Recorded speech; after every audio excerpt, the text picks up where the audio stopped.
तो फिल्म की शुरुआत में हम जंगलों के बीच एक ईश नामी आदमी को देखते हैं।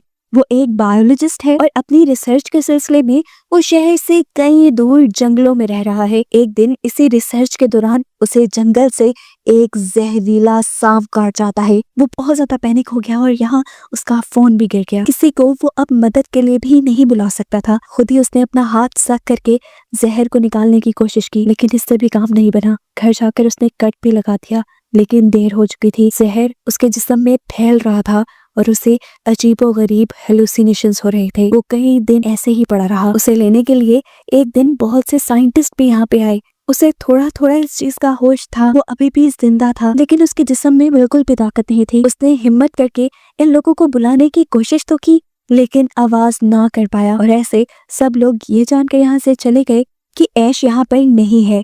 सीन कट होकर कुछ दिन बाद का हमें सीन दिखाया गया। उसने हाथ पे जो कट लगाया था वहां से उसकी बॉडी से जहर बाहर निकलता रहा और जो थोड़ा बहुत जहर उसके दिमाग पे असर कर गया था वो भी अब ठीक होने लगा था। बस उसे थोड़े बहुत हेलुसिनेशंस होते थे। होश में आने पर उसने फौरन शहर के हॉस्पिटल जाने का फैसला किया, अपनी गाड़ी साफ की और शहर की तरफ निकल गया। लेकिन एक अजीब चीज जो वो नोटिस कर रहा था, सड़कों पर कोई गाड़ी नहीं थी और जब वो शहर पर पहुंचा तो वहाँ कोई इंसान जिंदा नजर नहीं आया उसे। सभी बिल्डिंग्स खाली पड़ी थी। ये देखकर वो पैनिक हो गया। यहाँ पर एक पेंडेमिक यानी एक वबा फैली थी। ये वबा इतनी खतरनाक थी कि इसने चंद ही दिनों में सारी की सारी आबादी को मार डाला। इश्क क्योंकि एक बायोलॉजिस्ट था, वो समझ गया कि काफी दिन वो आबादी से दूर रहा, इसीलिए इस बीमारी ने उसके ऊपर हमला नहीं किया और वो सरवाइव कर गया। जाहिर सी बात है, आबादी खत्म हो गई है तो ना कोई हुकूमत रही है और ना ही यहाँ कोई भी किसी भी चीज का मालिक रहा है। इसको यहाँ फौरन अपने पेरेंट्स का ख्याल आया।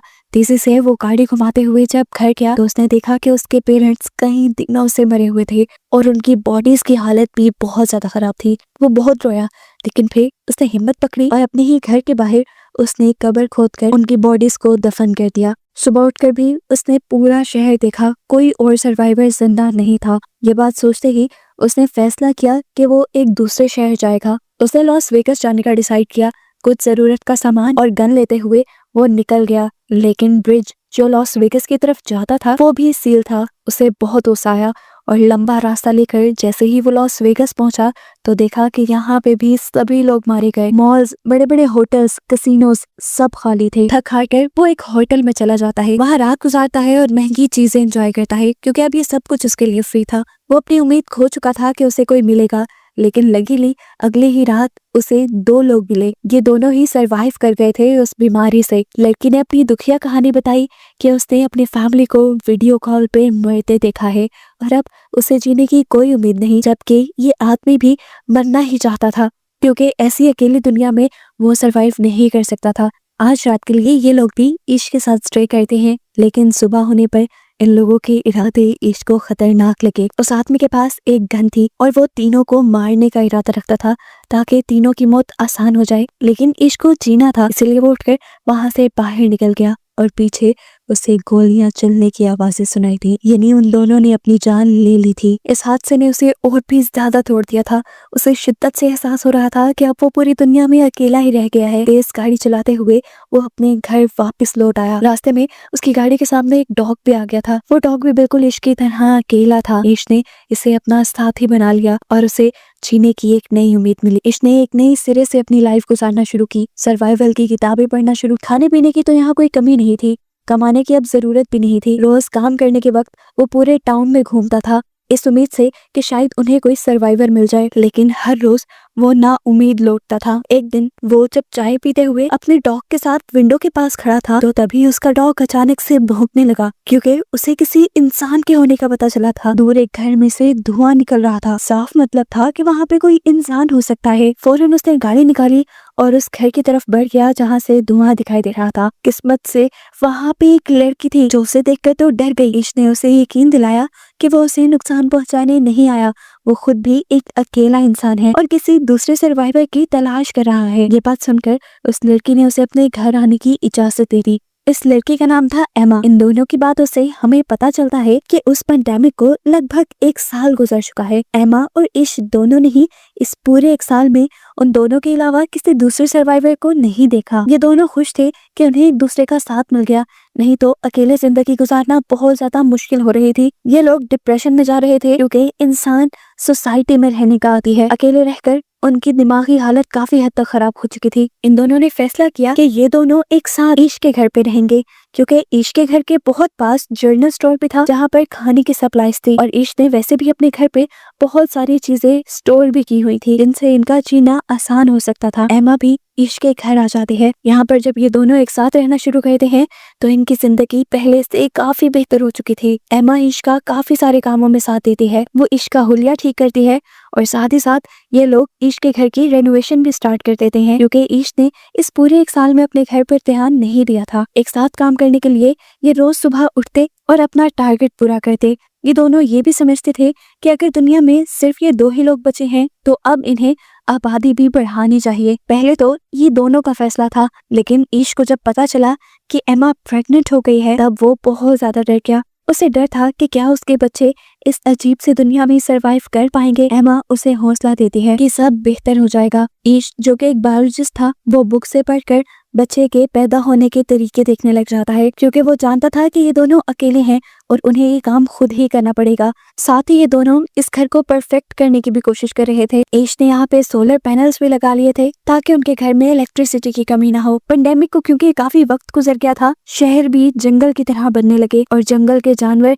शहरी इलाकों की तरफ आने लगे। उनके लिए ये बड़ा खतरा बनता जा रहा था, इसलिए उन्होंने अपने घर के इर्द गिर्द एक बाड़ बना ली और इन जानवरों से बचने के लिए अपने पास कुछ हथियार भी रख लिए। इन लोगों ने खुद भी बहुत से पालतू जानवर पाल लिए थे जिनसे इनकी जरूरत की चीजें पूरी होती रहें, और ये लोग ज्यादा से ज्यादा मसरूफ भी रहें। इंसान ना होने की वजह से इर्द गिर्द का सारा इलाका हरा भरा हो गया और यहाँ की हवा भी बहुत साफ हो गई। इनकी सेहत भी अच्छी हो गई थी पहले से काफी। इनकी लाइफ एक तरह से परफेक्ट ही थी, लेकिन फिर एक दिन इनको एक और बड़ी मुसीबत का सामना करना पड़ गया। पता नहीं कहाँ से शहर में बेतहाशा चूहे आ गए। इनको देखकर ईश बहुत ज्यादा पैनिक हो चुका था। इन चूहों को अपने घर से दूर रखने के लिए ईश ने सारा आड़ कबाड़ अपने घर के इर्द गिर्द जलाना शुरू कर दिया, लेकिन ये एक रात तक काम कर सकता था। एमा ने उसे समझाया कि हम इसका भी हल निकाल लेंगे। सुबह होने पर ईश घर से बाहर गया और आसपास से बहुत सारी बिल्लियों को लाकर उसने यहाँ पर छोड़ दिया। बिल्लियों ने ये चूहे खाना शुरू कर दिए और आखिर ये लोग इस प्रॉब्लम से भी निकल गए। फाइनली अब वो दिन भी आ गया था जब एमा को अपने बच्चे को जन्म देना था। ये सारा काम ईश खुद हैंडल करता है और हमें दिखाया जाता है कि इन लोगों के पास एक बहुत ही प्यारी बेटी पैदा हुई थी, जिसे देखकर ये लोग बहुत ज्यादा खुश थे।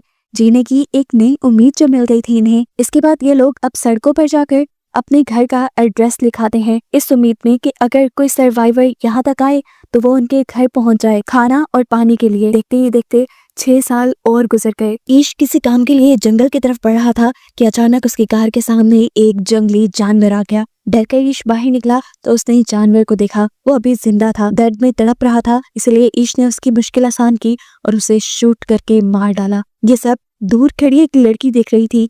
गन की आवाज सुनकर वो घबराकर जंगल के अंदर भागने लगी। ईश ने भी उसे भागता देख लिया और वो फौरन उसके पीछे भागा उसे पकड़ने के लिए। इस लड़की को लग रहा था कि ईश उसे नुकसान पहुंचाएगा, लेकिन ईश ऐसा नहीं था। वो लोग तो खुद सर्वाइवर्स को ढूंढ रहे थे। वो जब इस भूखी लड़की को एक सेब खाने को देता है तो ये लड़की समझ जाती है कि ईश बुरा नहीं है। ईश उसे अपने साथ घर लाना चाहता था, लेकिन ये लड़की उसके साथ गाड़ी में नहीं बैठी बल्कि पीछे ट्रंक में बैठ गई। घर आने पर भी देखने को मिला कि वो लड़की ट्रंक से निकलने को तैयार ही नहीं थी। घर पर हमें देखने को मिला कि इतने सालों में ईश और एमा के 2 बच्चे हो चुके थे और अब उनके पास एक तीसरा बच्चा भी पैदा होने वाला था। इन्होंने जो पूरे टाउन में अपना एड्रेस लिखा था उसे देखते हुए 2 और सर्वाइवर इनके साथ रहने आ गए थे, जिनका नाम था जॉर्ज और मरीना। और अब पिछले 1 साल से ये लोग ईश और एमा के साथ ही रह रहे थे, क्योंकि यहाँ पर किसी चीज की कमी नहीं थी। खैर, ईश जिस लड़की को जंगल से लेकर आया था वो लड़की अभी भी ट्रक से बाहर नहीं निकली थी। पूरी रात भी उसने ट्रक में ही गुजार दी।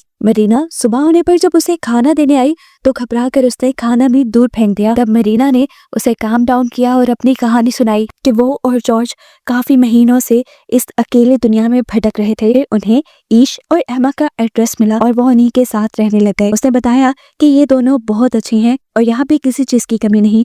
उसकी ये बातें सुनकर ये लड़की थोड़ा काम डाउन होती है और इनके साथ घुलने मिलने लग जाती है। लेकिन अजीब बात थी, उस लड़की ने ना तो ज्यादा बात की थी अभी तक और ना ही उसने अपना नाम बताया था। मरीना एक दिन उसका सामान देखती है तो उसमें अजीबोगरीब ड्राइंग्स उसे दिखाई देती हैं। साथ ही उसे एक लेटर में इस बच्चे का नाम ईवी पता चलता है। उस लेटर में लिखा था कि इस पेंडेमिक के दौरान उसके डैड ने उसके साथ ज्यादती कर दी थी, जिसकी वजह से अब वो अपने सामने आने वाले हर इंसान से डरती है। ये लेटर उसकी मॉम ने लिखा था, जिसमें वो चाहती थी कि ईवी जिसके भी पास जाए वो उसका ख्याल रखे, क्योंकि उसकी मॉम खुद ही मरने वाली थी।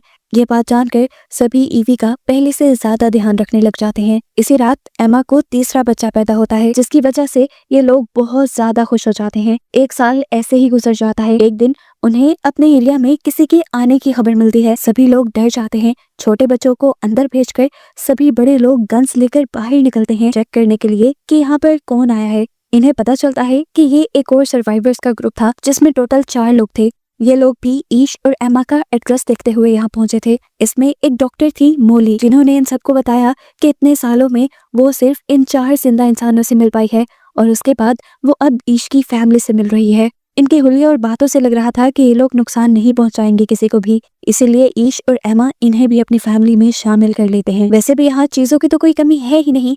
अब ये लोग एक साथ मिलकर एक बड़ी सोसाइटी बना सकते हैं। ईश इन नए मेंबर्स को इस दुनिया में सरवाइव करने के रूल्स बताता है कि इन्हें हर वक्त अपने हथियार अपने पास रखने होंगे, क्योंकि ये दुनिया अब एक जंगल की तरह बन गई है। जंगली जानवरों का सामना इन्हें आए वक्त हो सकता है। ये लोग सप्लाईज लेने के लिए जब भी यहाँ से बाहर निकलते हैं तो जरूरी है कि ये लोग ग्रुप की शक्ल में निकलें, नहीं तो कोई भी जंगली जानवर या कोई और चीज इन्हें नुकसान पहुंचा सकती है। ये सारे असूल बताने के बाद ये लोग सप्लाईज इकट्ठी करने के लिए यहाँ से बाहर निकलते हैं मॉल और हॉस्पिटल की तरफ। मोली जो एक डॉक्टर थी, उसने हॉस्पिटल से बहुत सारी ऐसी चीजें इकट्ठी कर ली थी जिन्हें ये अपनी कम्युनिटी में ले जा सकते थे और जिनसे इन सब लोगों का इलाज हो सकता था। खैर, सालों का वक्त गुजर जाता है और हमें पता चलता है इस पूरे ग्रुप में काफी सारे बच्चे हो गए थे और दूसरे कपल के पास भी बच्चे थे। इनकी कम्युनिटी अब बड़ी होती जा रही थी। ईश अपने सारे बच्चों को पढ़ाता था और उन्हें बताता था कि पहले की कम्युनिटीज कैसे होती हैं, इंसान कैसे सरवाइव करते हैं। वो उन्हें पढ़ा रहा था ताकि आने वाले वक्त में उन्हें कोई मुश्किल ना हो। जिंदगी इनकी नॉर्मल गुजर रही थी। घर के आसपास पूरा जंगल उगा था और इसी जंगल में से एक दिन एक बहुत बड़ा शेर इनके घर में आ घुसा। शुक्र था कि ठीक वक्त पर ईश की नजर उसके ऊपर पड़ गई। अपने बच्चों को बचाने के लिए ईश वहां पे आ गया और शेर ने उसके ऊपर हमला कर दिया। इससे पहले कि ये लोग उसे कुछ कर देते, शेर ने उसे चीर फाड़ डाला। ये देखकर सभी पैनिक हो गए। सभी जब यहाँ आए तो शेर यहाँ से चला गया। एमा ईश की ये हालत देखकर गुस्से से पागल हो गई और उसने गन लेकर जाके जंगल में उस शेर को शूट करके मार डाला। जबकि यहाँ ठीक वक्त पर मोली के साथ सभी लोगों ने मिलकर ईश की जान बचा ली और फिर उसका ट्रीटमेंट भी होने लगा। काफी हफ्ते लगे, लेकिन फिर ईश पहले जैसा सेहतमंद हो गया। देखते ही देखते अब 17 साल भी गुजर गए। इन सब लोगों के बच्चे अब जवान हो चुके थे। हमें पता चलता है कि इतने सालों बाद ईश की बड़ी बेटी हैदर उनके ही ग्रुप के एक लड़के में इन्वॉल्व होने लगी। इनकी दोस्ती काफी अच्छी थी और इनकी दोस्ती से किसी को भी एतराज नहीं था, क्योंकि इन्हीं सब लोगों ने आपस में रिलेशन बनाने थे। हैदर और ये लड़का अब इस दुनिया को एक्सप्लोर करने और सर्वाइवर्स ढूंढने की उम्मीद में इस टाउन से बाहर जाना चाहते थे। इस चीज पे भी किसी को कोई एतराज नहीं हुआ और ये लोग उन्हें गन्स और कुछ जरूरी सामान देकर सफर पे भेज देते हैं। उनके जाने के बाद यहाँ पर एक और मसला बन जाता है। बाकी रिसोर्सेज तो इनके पास ठीक ठाक थे, लेकिन अब इन्हें पानी की कमी का सामना करना पड़ गया था। डैम पर जाके इन्हें पता चला कि डैम्स का पानी खत्म हो रहा है और ये मसला इनके लिए जानलेवा भी साबित हो सकता था। कुछ दिन बाद इनके एरिया में आता है एक और सर्वाइवर्स का ग्रुप, जिनके पास 2 ट्रक थे। उनके पास पेट्रोल की कमी थी जो वो ईश से मांगने के लिए आए थे। इसके बदले वो उनसे कहते हैं कि हम आप लोगों की पानी वाली प्रॉब्लम को सॉल्व कर सकते हैं, क्योंकि हमारे पास ड्रिल मशीन है और जमीन के नीचे से ड्रिल करके अभी भी पानी निकाला जा सकता है। ईश को ये ऑफर बुरी नहीं लगी थी। उसने अपनी कम्युनिटी में इन लोगों को रख तो लिया, लेकिन अपने सभी लोगों को वार्निंग दे दी कि संभल के रहना, हो सकता है कि ये सर्वाइवर्स खतरनाक हों। दिखाया जाता है कि अब इन लोगों ने अपनी डील के मुताबिक ईश के घर पे ड्रिलिंग शुरू कर दी थी। कई दिनों की मेहनत के बाद आखिर पानी निकल भी गया और ये लोग बहुत ज्यादा खुश हुए। डील पूरी हो चुकी थी। ईश के लोगों ने भी इन्हें ऑयल दे दिया और आज रात इन्होंने सेलिब्रेट किया। सुबह होते ही इन लोगों को यहाँ से निकल जाना था। ईश ने नोटिस किया कि उस ग्रुप का लीडर चार्ली बड़े ही मशकूक अंदाज में रात के वक्त उनके एक कमरे से निकल रहा था और बाहर उसका एक बंदा पहरा दे रहा था। उसे जब जाके देखा तो पता चला उसने ईवी को टॉर्चर किया था। ईश ने जल्दी से ये बात अपनी पूरी कम्युनिटी को बताई। ये बात सच में खतरनाक थी। ईवे ने बताया कि वो कह रहा था कि अब वो यहाँ से कहीं नहीं जाएगा क्योंकि यहाँ पर सप्लाईज काफी ज्यादा हैं और उसके पास बहुत सारी गन्स भी हैं। ये जानकर सभी लोग घबरा जाते हैं और ईश को लगता है कि अब उन्हें चार्ली को मारना चाहिए। अगर उन्होंने चार्ली को ना मारा तो वो उनकी इस पूरी कम्युनिटी को मार देंगे जो इतने सालों बाद बनी है। चार्ली को मारने के हक में तो सारे थे, लेकिन कुछ का ख्याल था कि अभी इस दुनिया में बहुत कम लोग बचे हैं। अगर उन्होंने चार्ली को मार दिया तो ये आबादी में बहुत बड़ी कमी नजर आएगी। तब ईश उनसे कहता है कि अगर हमने चार्ली को ना मारा तो हम लोग भी मारे जाएंगे। अब ये लोग एक प्लान बनाते हैं और बाहर निकलकर चारों तरफ से चार्ली को घेर लेते हैं। इससे पहले कि चार्ली कुछ कहता, ईश ने एक कुल्हाड़े से उसकी जान ले ली और उसके बाद उसे दफन कर दिया। ये सब करने के बाद उसे बहुत ज्यादा बुरा लग रहा था। उसने पहली मर्तबा किसी को मारा था, वो भी अपने सर्वाइवल के लिए। वो जानता था कि ये गलत काम नहीं, उसने अपनी कम्युनिटी को बचाने के लिए ये सब किया, लेकिन फिर भी वो दुखी था। सुबह होने पर ये लोग चार्ली के ग्रुप को बताते हैं कि इन्होंने इनके ग्रुप लीडर चार्ली को मार दिया है क्योंकि उसने इनकी कम्युनिटी की एक लड़की को टॉर्चर किया था। चार्ली की मौत का सुनकर चार्ली के पूरे ग्रुप को ज्यादा बुरा नहीं लगा और कुछ ने तो ये भी बताया कि चार्ली अपने लीडर होने का फायदा उठाता था। उसने अपने ग्रुप की लड़कियों को भी टॉर्चर किया था, इसीलिए सारे लोग उसके मरने से खुश ही थे सिवाय उसके एक दोस्त के जो इनके ऊपर खूब चिल्लाता है। ईश अब चार्ली के पूरे ग्रुप से कहता है, हमारे पास किसी चीज की कमी नहीं, आप सब लोग यहाँ सुकून से रह सकते हैं, लेकिन ये लड़का नहीं क्योंकि इसमें से मुझे चार्ली जैसी ही बू आ रही है। ये हमारे लिए खतरा साबित हो सकता है। सब लोगों की एक जैसी राय लेकर सजा के तौर पे ये लोग चार्ली के दोस्त को अपनी कम्युनिटी से बाहर निकाल देते हैं। पहले तो ये लड़का निकल गया, लेकिन जब उसे एहसास हुआ कि वो बाहर की कम्युनिटी में अकेला सरवाइव नहीं कर पाएगा तो वो वापस पे आया, लेकिन ईश ने अपनी कम्युनिटी की सिक्योरिटी के लिए उसे कबूल नहीं किया। देखने को मिला कि कम्युनिटी के सभी बच्चे पुरानी ही रिसर्च से एक प्लेन बनाने की कोशिश कर रहे थे। वो जानते थे कि कुछ ही दिनों में वो इसे परफेक्टली बना भी लेंगे, लेकिन उससे पहले ही इनकी कम्युनिटी को एक और बड़ी मुसीबत का सामना करना पड़ गया। कम्युनिटी के बहुत से लोग उसी वायरस से इन्फेक्टेड हो गए जो वायरस आज से 20 साल पहले फैला था, जिनसे पहले ये सारे सर्वाइवर्स किसी न किसी तरह इम्यून हो गए थे। मोली के पास काफी सारी मेडिसिन थी जिसकी वजह से उसने इन सबका इलाज तो किया, लेकिन ईश का बेटा वो बहुत ज्यादा बीमार था। उसकी इतनी ज्यादा खराब हालत की वजह से पूरी ही कम्युनिटी परेशान थी। इसी परेशानी में हम देखते हैं कि ईश की बड़ी बेटी अकेले वापस घर लौटती है।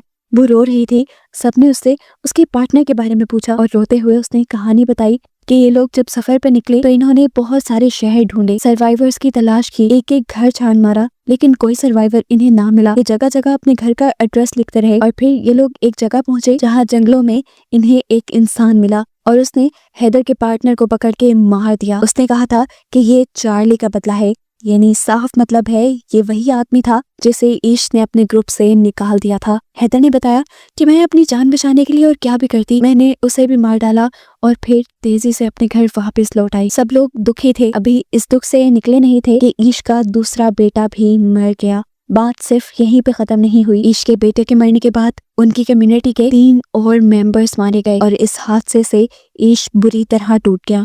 उसका अब इस दुनिया में रहने का दिल नहीं करता था, वो इस दुनिया से जाना चाहता था, लेकिन तब एमा ने उसका साथ दिया, बिल्कुल उसी तरह जब वो बिल्कुल अकेला था। उसने कहा, देखो जब हमें कोई नहीं मिला था हम दोनों ने मिलकर जिंदगी की शुरुआत की और अब तो हमारा इतना बड़ा ग्रुप बन गया है, हमें ही इस दुनिया को आबाद करना है।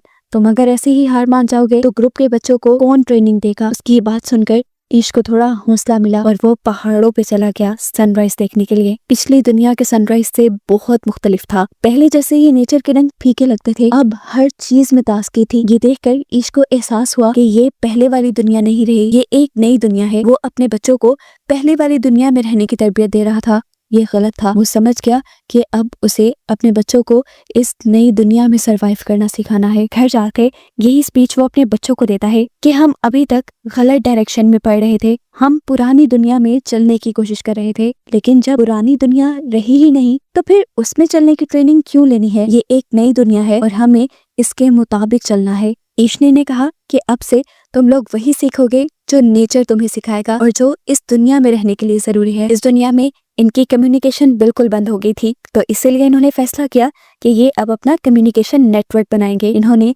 दोबारा से एक नया रेडियो बनाया जिनसे इनकी कम्युनिकेशन स्ट्रांग हो गई। इसके बाद आए दिन ईश नए नए सोशल इवेंट्स रखने लगा, जिसमें बच्चों को एहसास हुआ कि कैसे सभी इंसान मिलजुल कर जिंदगी गुजारते हैं। ईश ने अब अपनी ये कोशिश अपने तक नहीं रखी, उसने अपनी कम्युनिटी से बाहर निकलकर अपने शहर को भी रेनोवेट करना शुरू किया, दोबारा होटल्स को आबाद किया और फिर अपने आसपास के शहरों को भी ठीक करने का इरादा कर लिया। फिल्म के पोस्ट क्रेडिट सीन में हमें बूढ़े ईश को उसके पोते के साथ दिखाया जाता है, जो उसे ये सारी कहानी बता रहा था। वो उसे कहता है कि ये दुनिया बिल्कुल हमारी ही पीढ़ी है, जिसे अब तुमने आगे बढ़ाना है। ये कहते हुए ही ये कहानी यहाँ पर खत्म हो जाती है।